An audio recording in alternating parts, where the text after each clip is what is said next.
పేలంలో ఉన్న అందరికీ కూడా నమస్కారాలు. రైట్. వెంకటరెడ్డి గారు చెప్పండి. ఒకవైపు మీరు వైనాట్ 175 అంటూ గత చాలా రోజులుగా చెప్తున్నారు. మళ్ళీ మేమంతా సిద్ధం అంటూ బస్సు యాత్రకి సిద్ధమవుతున్నారు. సో ప్రజల ముందుకు ఏం చెప్పబోతున్నారు? మీ యాక్షన్ ప్లాన్ ఏంటి మరి? సార్ 5 సంవత్సరాల మా పరిపాలన బాగుంటే ఓటేయమని చెప్తున్నాం. అంతే. బాగుండకపోతే ఏద్దనే చెప్తున్నాం. ఉమ్, ఓపెన్ దాంట్లో ఏముంది, ఒకటే వర్డ్. మా మా పరిపాలన మీకు నచ్చితే ఓటేయమంటున్నాం. అదే అపోజిషన్ అడగమనండి. ఉమ్, ఇప్పుడు ఏదైతే తెలుగుదేశము, జనసేన, బీజేపీ 3 పార్టీలు కూటమికి వెళ్తున్నాయి కదా. ఉమ్, ఈ కూటమిని 2014 నుంచి వాళ్ళ 19 దాకా వాళ్ళ పరిపాలన చూసి వాళ్ళ ఓటేయమని అడగండి. ఉమ్, మేము అడుగుతున్నాం. 19 నుంచి 24 దాకా మా పరిపాలన బాగుంటే మాకు ఓటేయండి. లేదు చంద్రబాబు నాయుడు గారు 2014 నుంచి 19 దాకా ఆయనది బాగుంటే ఆయన ఓటేయండి, మాది బాగుంటే మాకు ఓటేయండి అంటున్నాం. సింపుల్.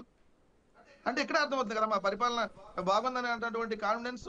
మేము అంత కాన్ఫిడెన్స్ గా మేము చెప్పగలుగుతున్నాం అంటే మేము గడప గడపకి తిరిగాం.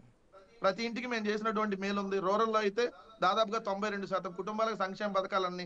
ప్రతి గ్రామంలో ఈ రోజు 4 బిల్డింగ్లు వచ్చినాయి. రైతు భరోసా కేంద్రం, సచివాలయం, హెల్త్ క్లినిక్, ఇంకొంచెం డిజిటల్ లైబ్రరీలు కూడా ఏర్పాటైనాయి. స్కూళ్లు బాగు చేస్తున్నాం. 17 మెడికల్ కాలేజీలు, 4 పోర్టులు, 10 ఫిషింగ్ హార్బర్లు, ఫిష్ ల్యాండ్ సెంటర్లు.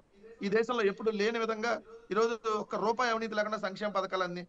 అదే ఎప్పుడన్నా ఇన్ని లక్షల కోట్ల సంక్షేమ పథకాలు ఎప్పుడన్నా అందిన దాఖలాలు ఉన్నాయి? ఒకవేళ ఎక్కడన్నా అందాలంటే 10,000 అందాలంటే కింద లెవెల్లో 5,000 కూడా వెళ్ళేది కాదు.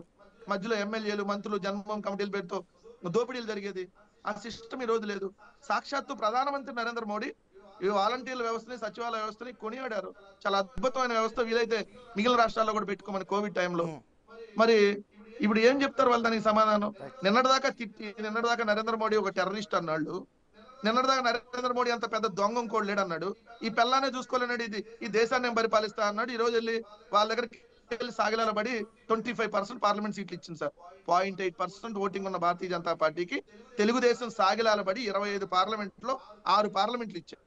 అంటే వెంకటరెడ్డి గారు పొత్తు సాగిలాల పడి. రాజకీయాలు ఈ రోజు కొత్త కాదు కాబట్టి పొత్తులు ఎవరైనా పార్టీలు పెట్టుకోవచ్చు కదా, దానికి అభ్యంతరం ఏముంటుంది? అంతే సార్. నైతికత అనేది ఒకటి ఉంటది కదా. రైట్.